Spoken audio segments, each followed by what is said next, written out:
Good afternoon, everyone from many parts of the globe. I am Mark Mendelson, the Chief Executive Officer, sitting in wintry Montreal, and it is my pleasure to welcome you to another Webinar Wednesdays, which have become so popular with increasing demands for more and more. Once again, as happened with last webinar, I've only just returned from another trip to Israel.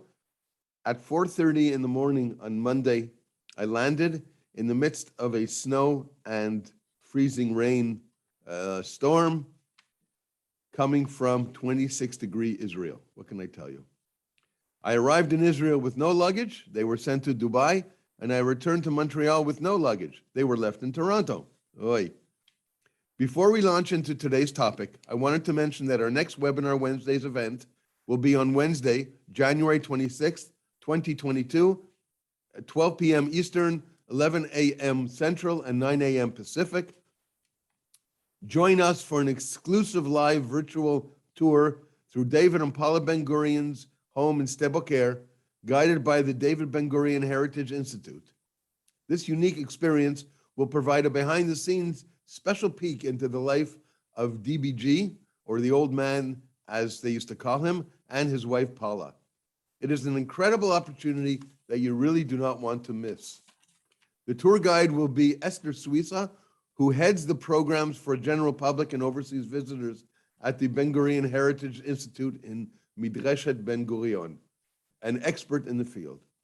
Once again, starting in January, backed by intense popular demand, will be part 2 in our Israel literary series in conversation with Israeli authors. With only a few tickets out of 200 remaining, I urge those of you who are interested to please register and sign up.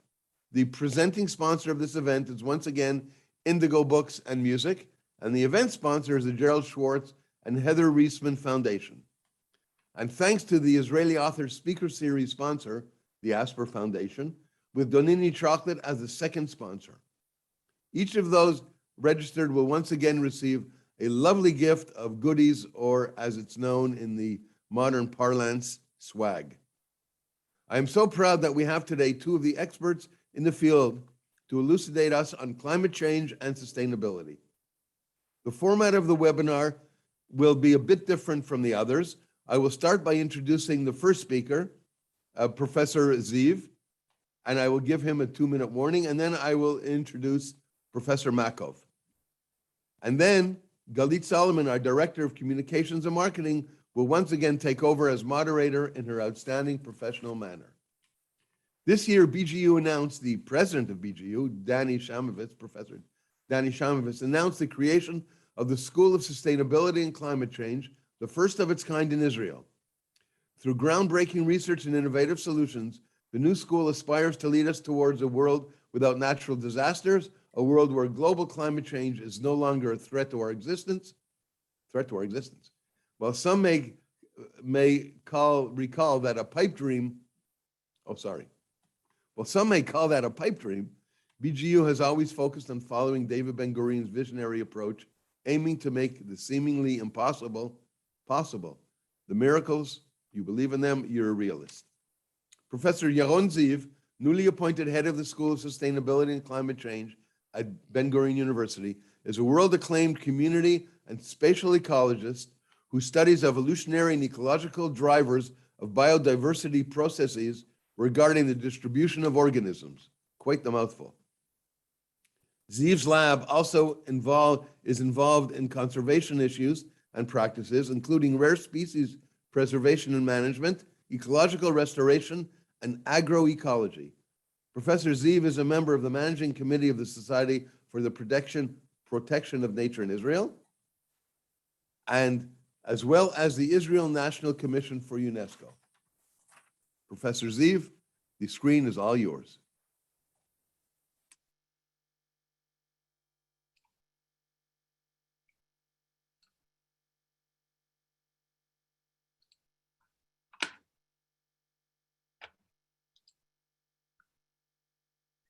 Thank you very much, Mark. And I'm very delighted to have the opportunity to present the new School of Sustainability and Climate Change. And I hope that you'll be excited like I am regarding our new school and the opportunities we have ahead. As you all know, that the globe is under a crisis and we're facing catastrophes with respect to the environment. And we talk about climate crisis with global warming, sea level rise, climate instability, extreme events, and more catastrophes that we really hear about from all over the world. But it is also an ecological crisis. And we hear about habitat loss and degradation, disturbed ecosystems, biodiversity decrease and extinction. Actually, we're facing the most massive extinction ever, including the last 5 massive extinctions. Today's extinction is definitely the largest of all. And when we have this crisis, we have also negative effect on different aspects of humanity, like health, agriculture, food security, water resources, and so on. And you know it probably not like I know, because we hear about it in the media and we hear about different reports and studies. Now, I would like to share with you my own experience from last month. I had the opportunity, I don't say the pleasure, but the opportunity, because I came back to Israel quite depressed, but I was in Glasgow attending the climate conference, the COP26, in the Israeli delegation as a representative of Ben-Gurion University.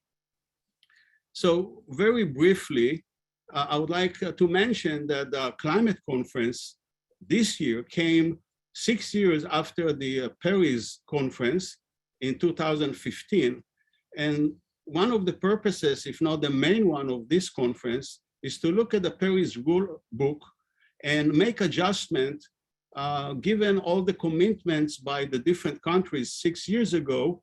Unfortunately, most of them, if not all of them, didn't follow their own commitments. And the idea is to look at new and adjusted mitigation and adaptation processes, understanding that the world faces dramatic moment with the last opportunity to prevent humanity from catastrophe.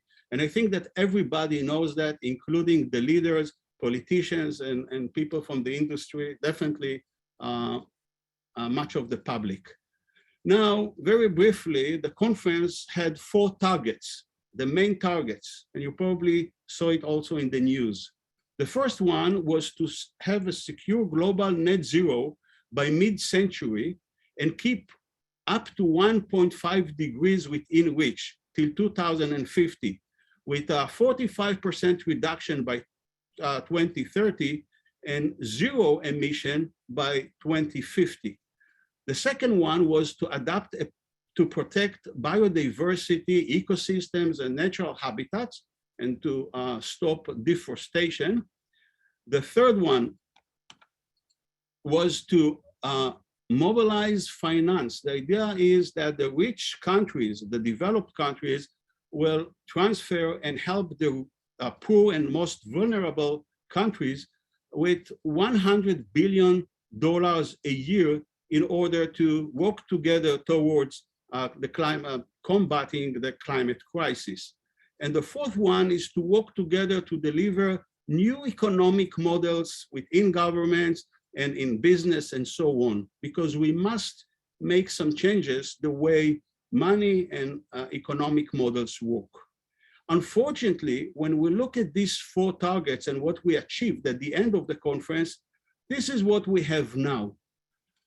First of all, regarding the first target, already the United Nations experts and many people and scientists from all over the world think, according to scientific data, that even if all the countries will stand behind their commitments in a very optimistic scenario, we already talk about 1.9 degrees by 2050, with a more realistic one of 2.4.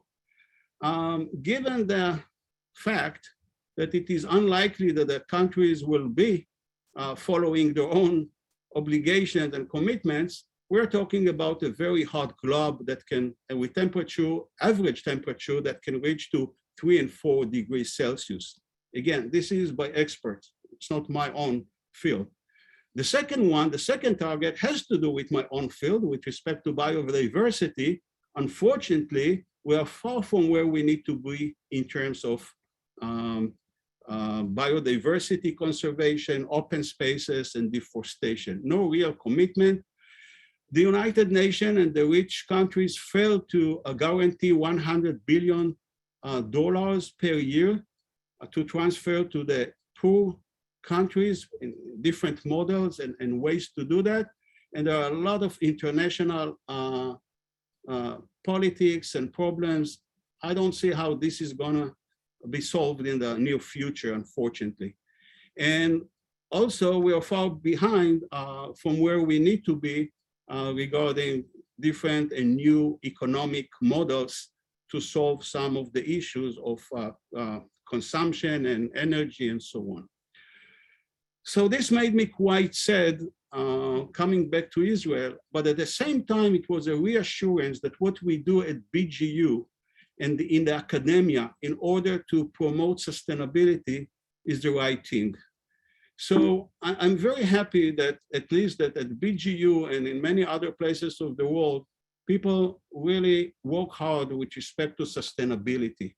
And we talk about the sustainability, we think that or go towards processes and actions through which humankind avoids the depletion of natural resources in order to keep an environmental balance for future generations. I like this sentence by Brundtland from 1987, that sustainability is about meeting the needs of the present generation without compromising the ability of future generations to meet their own needs.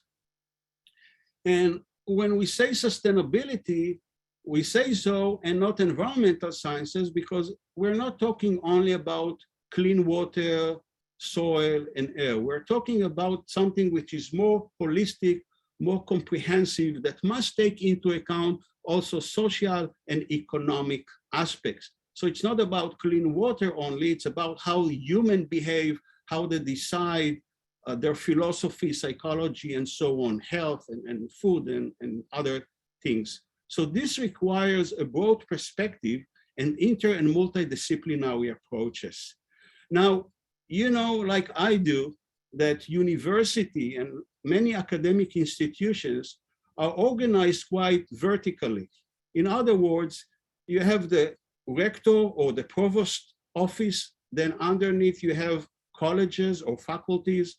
Under each faculty, you have different departments, and each department has its own programs and some programs.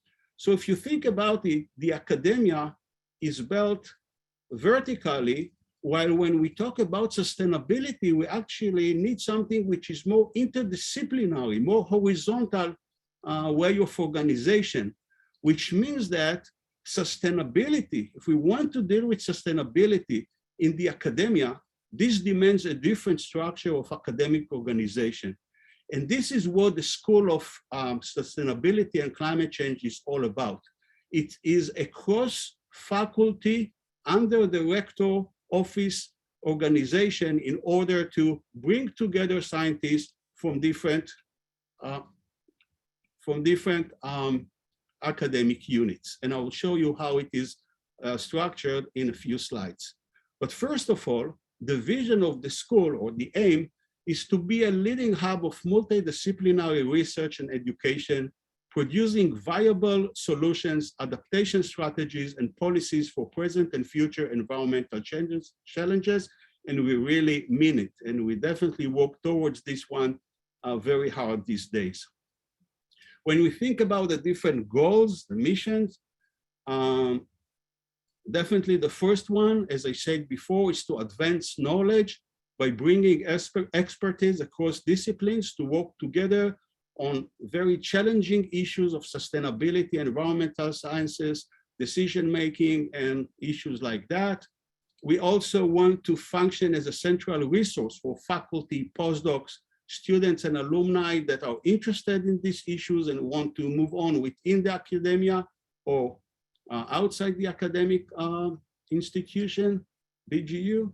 We want to train undergraduate and graduate students, and not only to train the students to make them better in understanding what sustainable world and what we need, but also to make them the future leaders and make them the ambassadors, so they will study these issues, but at the same time will connect with other populations and sectors. We want to take part in formulating national and international policies, and as I'll show you later, we already work with ministers, Knesset members, and other governmental officers. We want to share knowledge and idea with the community, and this is something I guess you know quite well, that BGU is quite well known for a long time regarding the interaction with the population, the community in Beersheba and other populations. So this is really important to do the same thing and continue with sustainability issues, and to promote collaboration with industrial and governmental institutions, as well as with international organizations for fostering innovating ideas and solutions. And this is all in which. Now, these are several, only few out of many subjects and disciplines that we work on at BGU. And again, I guess many of you already know that the environmental sciences at BGU are quite strong for many years already. So we're starting from a quite high level with the interaction between faculty members and scientists at BGU. This is the structure of the organization of the new school. So as I said before, the School of Sustainability and Climate Change is not part of a given faculty or a given department, because this is not the issue, given that it is a very interdisciplinary and a very comprehensive field. So we sit now under a new unit in the rector office, which is called the Interdisciplinary Teaching Unit. And there are 3 schools. One of them is the School of Sustainability and Climate Change. I would like to emphasize that the school does not have its own faculty members. So the positions are still, you know, where they used to be according to the original and the current university organization. So basically we have the 5 faculties and the institutes for desert research. However, faculty members, scientists from these 6 high academic units at BGU are now affiliated with the school council, which is the parliament of the school. And we already have, and it is really exciting, 150 faculty members, doctors and professors with their full positions. They are affiliated with the school and the school council, and they will decide and will vote and move on with the school's policy and directions. Another thing that I would like to focus with in this slide is there are 4 directions that the school is moving on with, actually 4 committees. One of them is the teaching, the undergraduate level, and I'll show you, give some more details in a few seconds. Graduate students, research, and outreach. And again, I will say a few words about each of them in a few seconds. We also currently establish an international advisory committee We want the leading environmental scientists and sustainability people from all over the world, the leading one, to be part of our advisory committee. If you have ideas about a big name in this field in Canada, we are interested to know about these guys, and we want to make them part of our committee because we want to improve and we want to hear more ideas about where to go in the future. And lastly, about this slide, we are really striving for the future, if we have enough resources, to establish new support centers at the university, like remote sensing, water, soil, and air analysis, geostatistics, and big data analysis. And this is because what we usually have now at BGU is that each lab that is interested in one of these issues does its own analysis within the labs itself. And we want to get people together, join resources, and make it more collaborative and interdisciplinary, such that these centers will actually support better science and graduate students and so on. So this is what we are really looking for and hoping for. Some words about each of these directions or committees.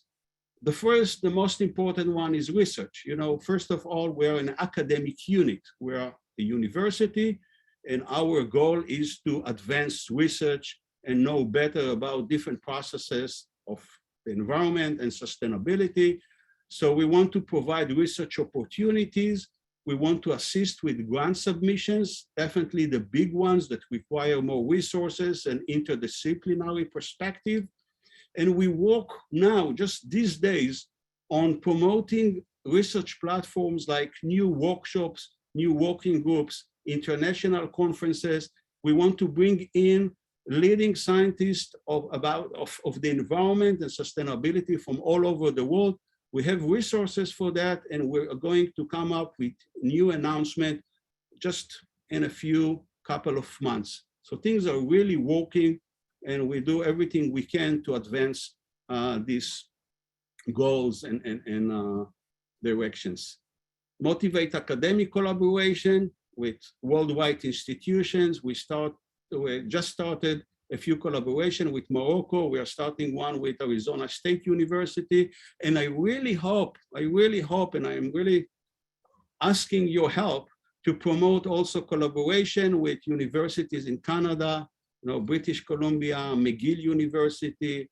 There are so many wonderful universities in Canada that we will be delighted to collaborate and work together and support professional groups and partnerships. The graduate students are really important players in the school.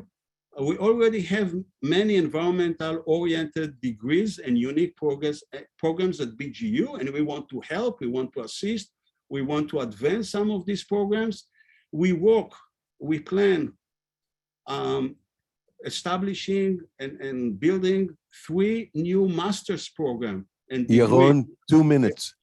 Yes, okay. Master in Sustainability, MA, MSc, and MA for directors coming from the industry and private sector that cannot have their own thesis. They don't have time, but they want to be part of this big happening. PhD scholarships, we already granted 12 scholarships for excellent students from a contribution we got. Undergraduate students, I'll go very, very fast. We already have, this is a new, very exciting program, 5 study units, 1/4 of total credit points of many students at the university. Students can join one of these study units and then can study environmental issues at BGU, really, really exciting. We work on 2 bachelor's degrees. These are the game changers, and I hope that in about a year we will have hundreds of students attending these new programs, and this will be the first time in Israel having a bachelor's degree in this field, the way we plan it. and overseas programs, probably with the Institutes for Desert Research. Outreach, I'll go very fast. We already do some work with the public sector. We want to be part of governmental decisions and so on. As I said before, we already collaborate and we have meetings with people in the governmental sector, municipality and local leaders. We have wonderful programs and we are now building many more with school students. We work with the Society for Protection and Nature and other NGOs, and of course, the industry, which is really, really important. Wrapping it all up, these four directions are not independent, they are connected and interact with each other. And the most important thing is that we're talking across subject, across faculty, across discipline interaction. There is no change in the university's academic organization. Scientists keep doing what they need to do and in depth and wonderful research, but now we add, in addition to that, academic activities that have to do with sustainability. So we are not talking about competition, definitely not. We're talking about adding on top of to move on with this very, very demanding field that we need to move on with that. And of course, all the resources that are going into the school are going back or on transfer to the faculty that do the job. So it's within the university. So let us all work together for a better world for the next generations. And thank you very much for the opportunity to present this to you. Yaron? Yeah. You know, you gave a presentation a little depressing about Glasgow. And then the light at the end of the tunnel is this outstanding new School of Sustainability and Climate Change. And of course, the special quality of this school is, again, its interdisciplinary approach, which has become the trademark of Ben-Gurion University. And what I have learned, it is certainly the leader of interdisciplinary approaches in subject matter in Israel. So I wish you only the best of luck and found it very, very fascinating, I must say. Thank you. And now I will introduce Dr. Markov, and then Galit, our Director of Marketing and Communications, will come back on and you guys will field questions. Dr. Tamar Markov is currently an Associate Professor of Sustainable Entrepreneurship at the Guilford Glazer Faculty of Business and Management at Ben-Gurion University. She is one of the newly recruited, very bright young scientists that is now one of the hallmark approaches of the president, Professor Danny Shamovitz, to bring back and attract the best and the brightest of the young Israeli researchers to Ben-Gurion and to the Negev. She holds a master's and doctorate in environmental management from Yale University and a BSc in nutrition science from Hebrew. She investigates the potential to address social and environmental challenges through sustainable business practices, technologies, and innovations. Tamar, Dr. Markov, Professor Markov, the computer is all yours. Thanks so much, and thank you for inviting me. I'm gonna share my presentation. Let me just switch it into presentation mode here. And let's see.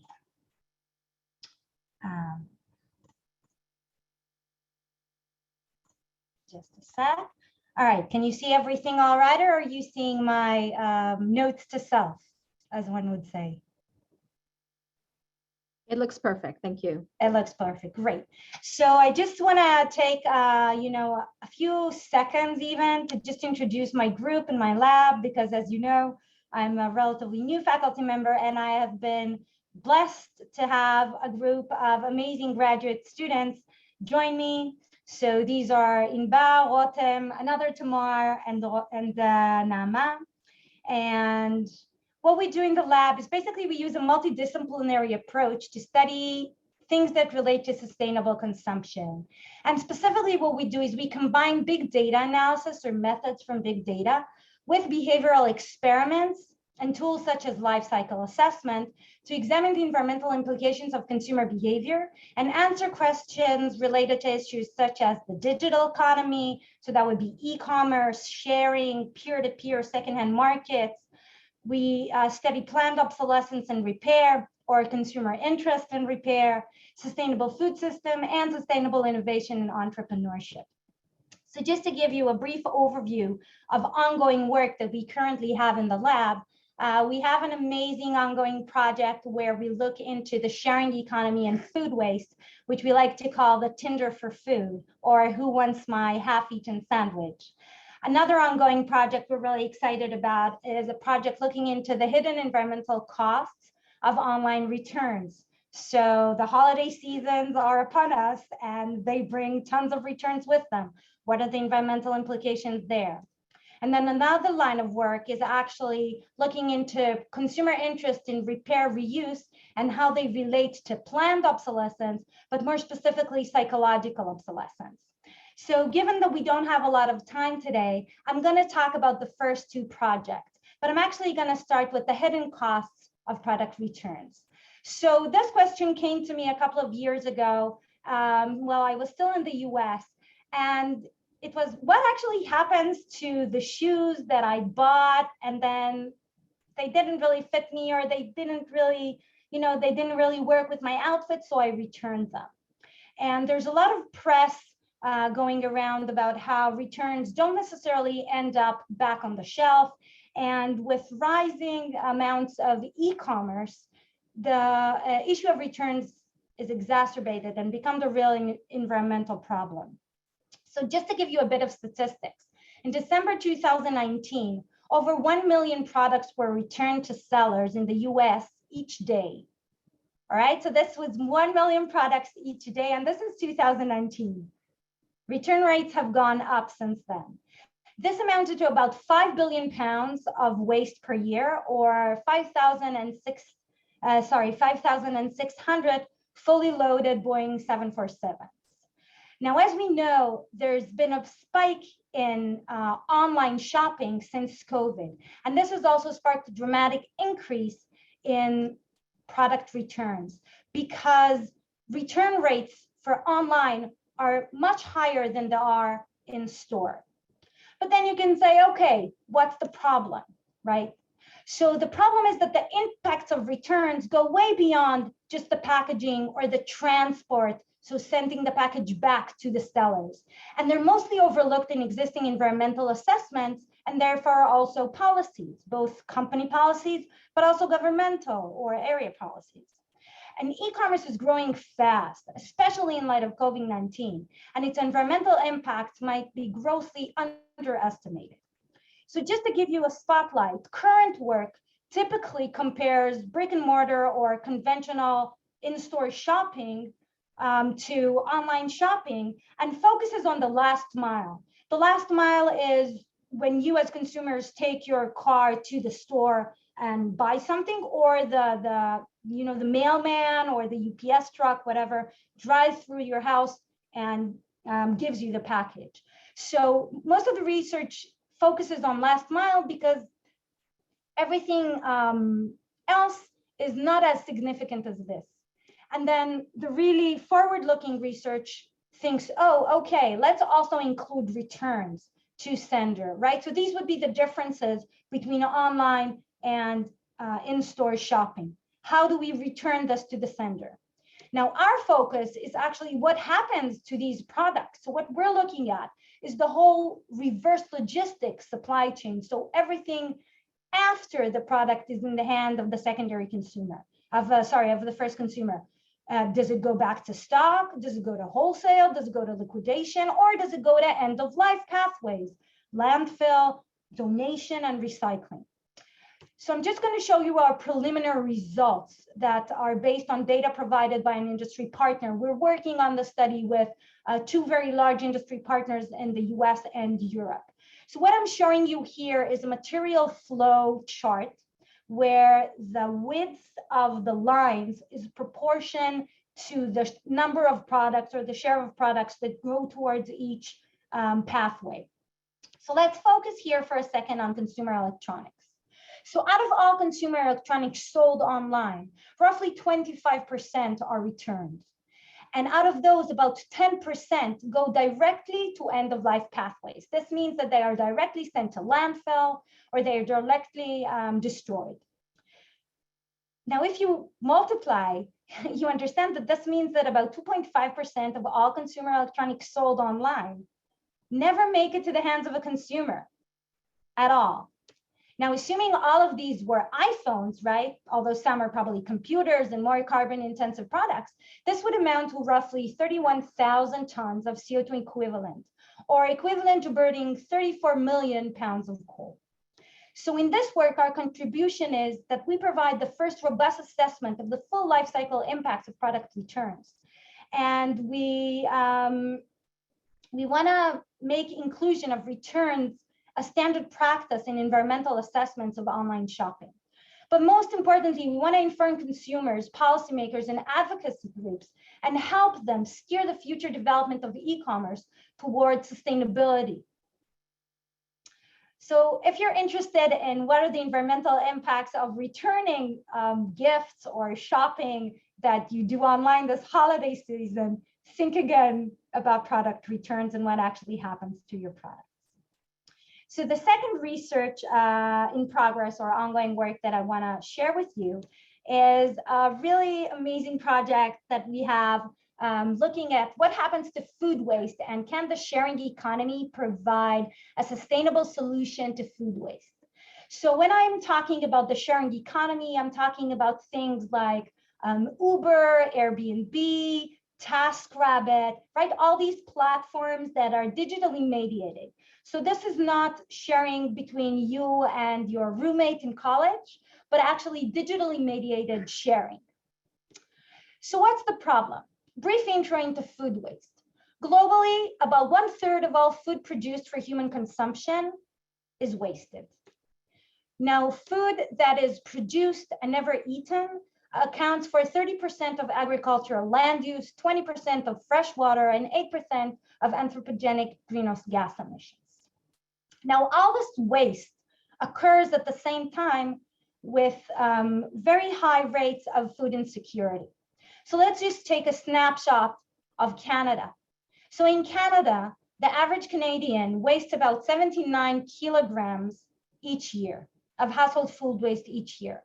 This amounts to a total of 2.9 million metric tons of household food waste annually.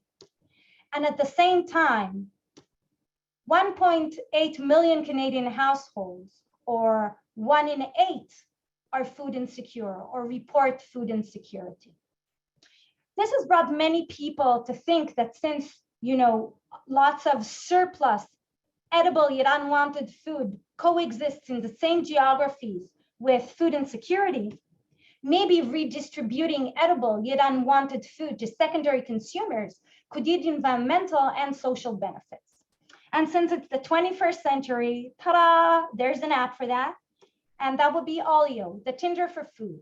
And this is a title from a newspaper article about this app, which is a UK-based app, but has spread to over 50 countries around the world, including Israel.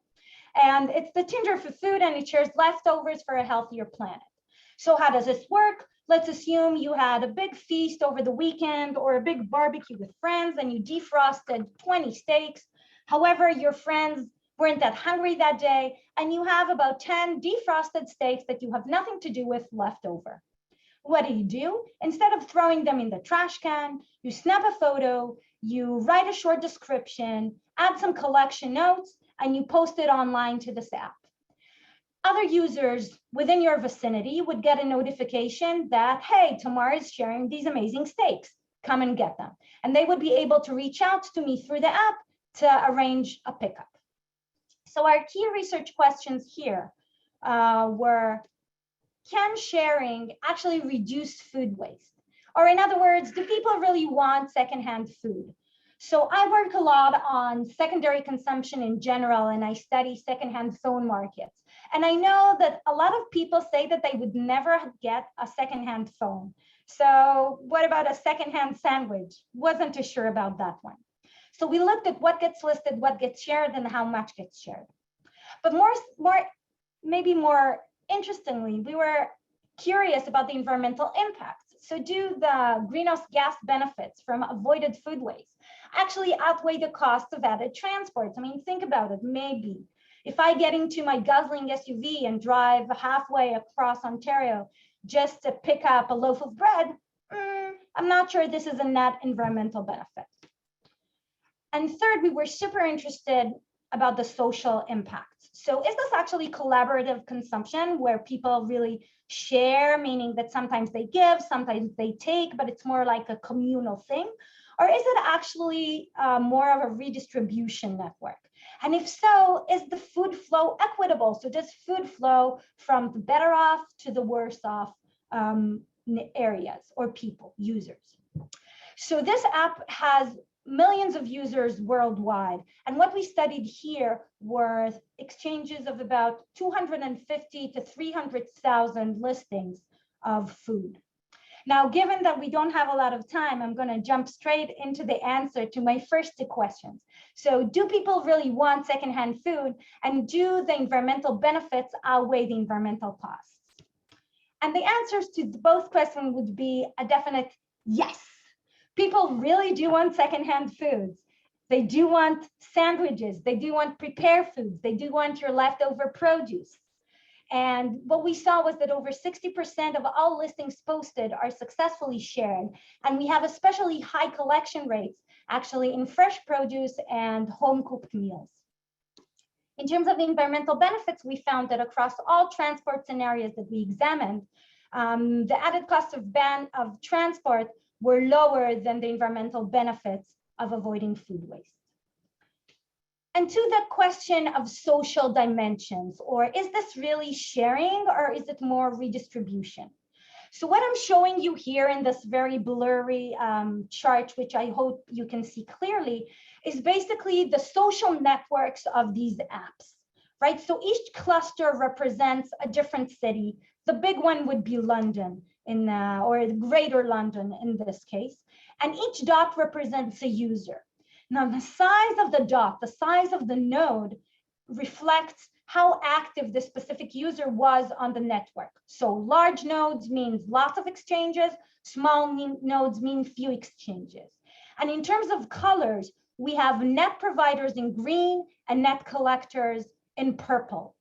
And what you can see basically from this, if we look at the really big, the big cluster in the middle, in the center, what we can see is that the network is dominated by very large providers, but few of them, and a lot of collectors, which would be small dots in purple. And we don't really see a lot of people who kind of do both, which would be in white.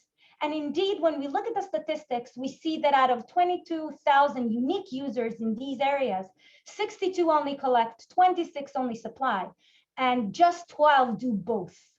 Now, since user roles are typically constant, we would say that this is actually more akin to redistribution than sharing in the conventional context of the word. Now, in terms of social aspect of food flows, what we did here was we used users' geolocation to assign each to an income and education level. So on the left-hand side, what I'm showing you is actually a matrix where we can see providers' income deciles on the vertical axis, the y-axis, and then collectors' income on the horizontal axis. So every square represents an exchange. And what we can see is basically that most exchanges or most activities Tamar, are 2 among, minutes.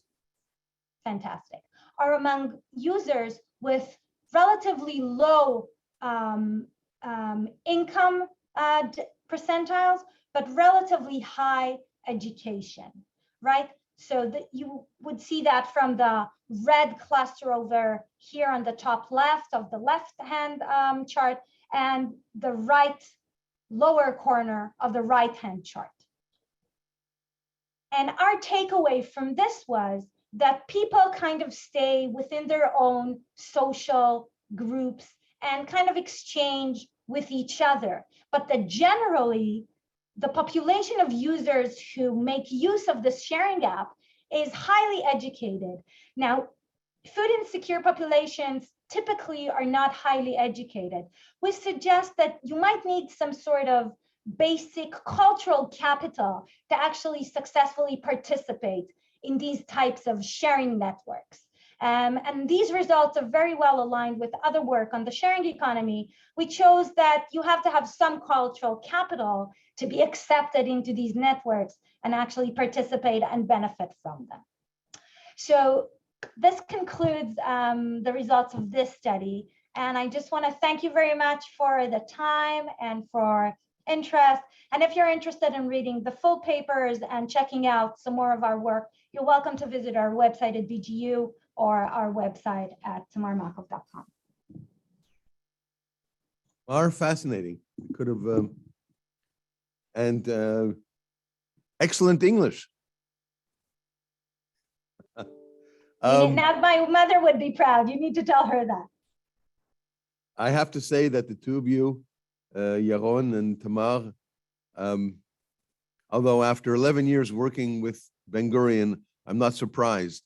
I am always blown over by the scholarship, the brilliance, the out-of-the-box research that all you guys do at the university. So, and I love to represent it, and I love to lead the team in Canada, where we can bring BGU to the population, and hopefully bring some money to BGU. So at this point, I am going to turn it over to Galit Solomon, our Director of Marketing and Communications, and she will handle the Q&A. And then right at the end, I will just do a quick 1-minute closing.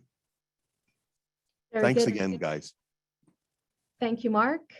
And thank you both. This was fascinating, and we've got a few questions already lined up, so we'll get to them. Professor Ziv, we're going to start with a question that's addressed to you. Governments in countries like Canada and Israel are at times caught between economic and political considerations and changes that have to be made to counter climate change. What will be the role of the School of Sustainability and Climate Change in bridging these gaps? Wow, that's a very challenging question. Well, the only thing we can do, it's not the only, but what we can do is to be involved in governmental forums and to make ourselves accessible and provocative with respect to actions that must take place. And I hope that we'll be able to benefit and to contribute to some of these governmental officers to bridge some of these conflicts. At the same time, I think what we can do also, as this is our role and job at the university, is to teach students, to understand the issues, to understand the conflicts, to understand the problems. And later on, they will be, part of the governmental offices, and they will work in the industry. And I hope that by better education, better tolerance, consideration, and so on, they will be the future leaders that will make the change. So we have several, just to wrap up, we have several ways by which we can contribute. First of all, to develop research that, can show why it is problematic and why it is about time to bridge between these conflicts. Second, of course, to be involved with these forums. And I think they listen sometimes to some professors, not always, but sometimes. And third is, again, to educate our students and to give them the best training in order that they will make the change, because it always comes, from the next generation. I was actually going to ask you a follow-up just before I get to Professor Markov. And the follow-up is basically in regards to what you were alluding to in the end of your response. Are international gatherings like the one that you attended in Glasgow, are they helpful in advancing environmental research? Wow. As I said at the beginning, I came back quite depressed, and I lost some of my hope in this Glasgow conference. I must admit, maybe because I had, a Polish mother, so I'm not optimistic too much to start with. But unfortunately, I don't see how all these commitments going to be followed. And so I don't know what's the contribution of that, but at the same time, just to still, be optimistic, I think that it made a lot of noise, a huge buzz all over the world. I don't think there is a single country that this conference didn't come up in the media somehow. So I think that it definitely increased awareness in the public and other sectors, but I think also leaders. I think today, after the Glasgow conference, leaders understand better that there is a huge pressure and they must do something else. Whether they're going to do it and what is the international politics and how this is going to be solved, I don't know. But I think following this conference, there is much more awareness and the leaders understand it. They also understand now that we have the solutions, because innovative aspect was very, very strong. So they know they can do if they want. And it's a big, big, big progress. Very good. Thank you for your response. Professor Markov, I'll address the next question to you, and it's in regards to food insecurity. What are the rates in Europe and in the US when compared to Canada? Obviously, a very relevant question for us here in Canada. Well, I can't tell you from the top of my head because I would have to look, but they are, so this was data that I dug up literally today because we need to have it up to date due to COVID and so on. Food insecurity has definitely increased. If I remember correctly, rates, so Canada is about 12%, if I remember correctly. The US, I think, is somewhat higher. And then the UK is somewhere in the middle. So if I remember correctly, the US recent estimates had it at about 18. And then I think that the UK was around 16, but don't take me to court on that, please. And it's definitely an issue globally. And one of the things that I'm fascinated about is how is this an issue in, rich, developed economies such as ours, such as yours, right? Where we have this abundance and we have so much food waste.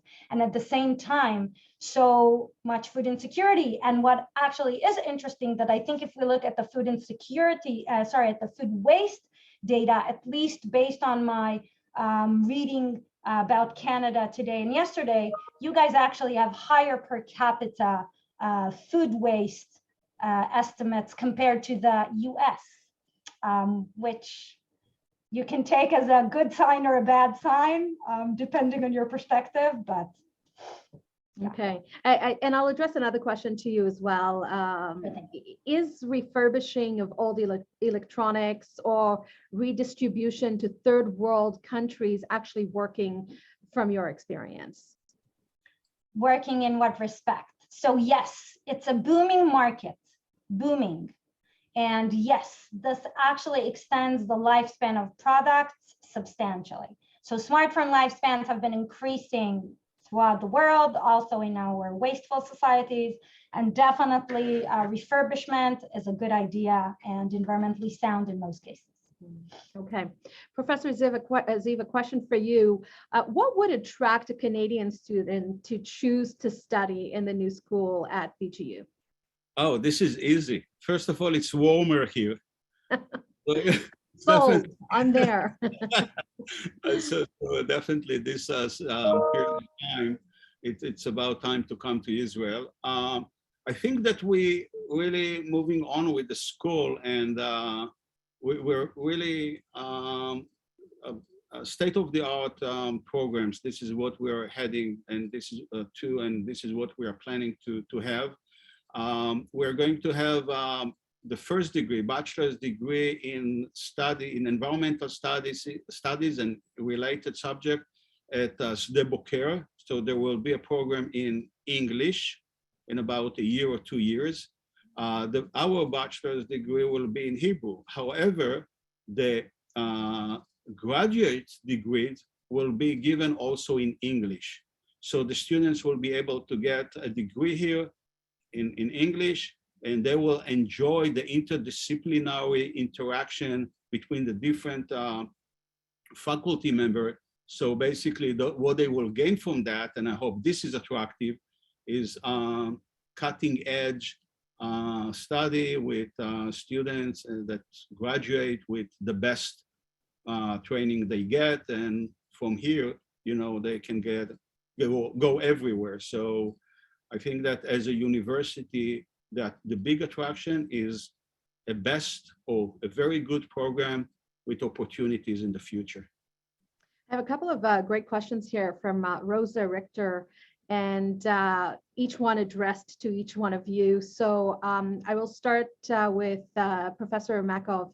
The question is, people go dumpster diving near restaurants and grocery stores and retrieve food that is thrown out and use this food to create meals. The major stores are the culprit because they do throw out food because they do not want to be sued for food that is over the expired date on the packaging. So obviously there are pros and cons to this concept of food sharing. Can you weigh in on some of the cons?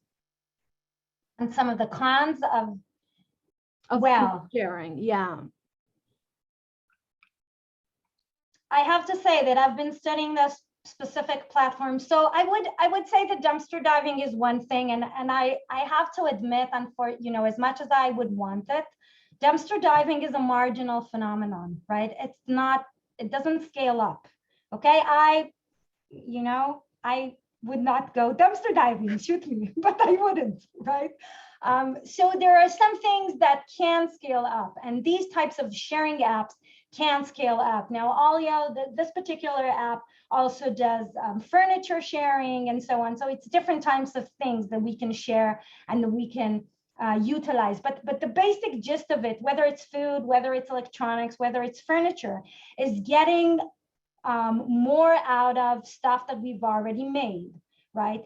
And I think that the big chain supermarkets and stuff, by the way, they also redistribute some of their foods via Olio, via this particular app. They have a mechanism for it, but I'm going to put that on the side burner. But the big stores and big chains and big cafes that throw the food because they don't want to be liable and sued, that's because they have to abide to cold storage regulations, whereas the sharing economy, or me as an individual, I do not. So this creates kind of a gray area where food that someone might be liable for selling can be shared. And this is generally, there's some that maybe is spoiled or maybe is rotten. And of course, people have to have some common sense before they put something in their mouth. I teach that to my kids every time, right? Have some common sense before you put that in your mouth. But there really is a lot of waste that is needless. And it's just, unwanted food. Hey, I bought my kid the wrong cereal. She doesn't want it. I have a full box. I'm going for the weekend. I have a bag of potatoes. I defrosted 5 steaks. What am I going to do with them? Right. And what about the concept, though, of being sued?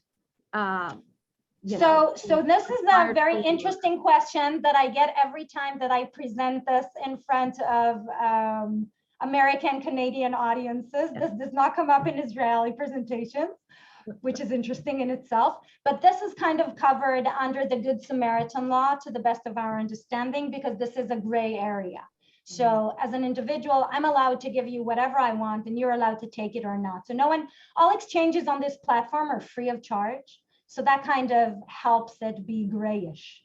And Okay. And the next question for Professor Ziv. What is your thoughts of the Trump administration pulling out of the Paris Accord?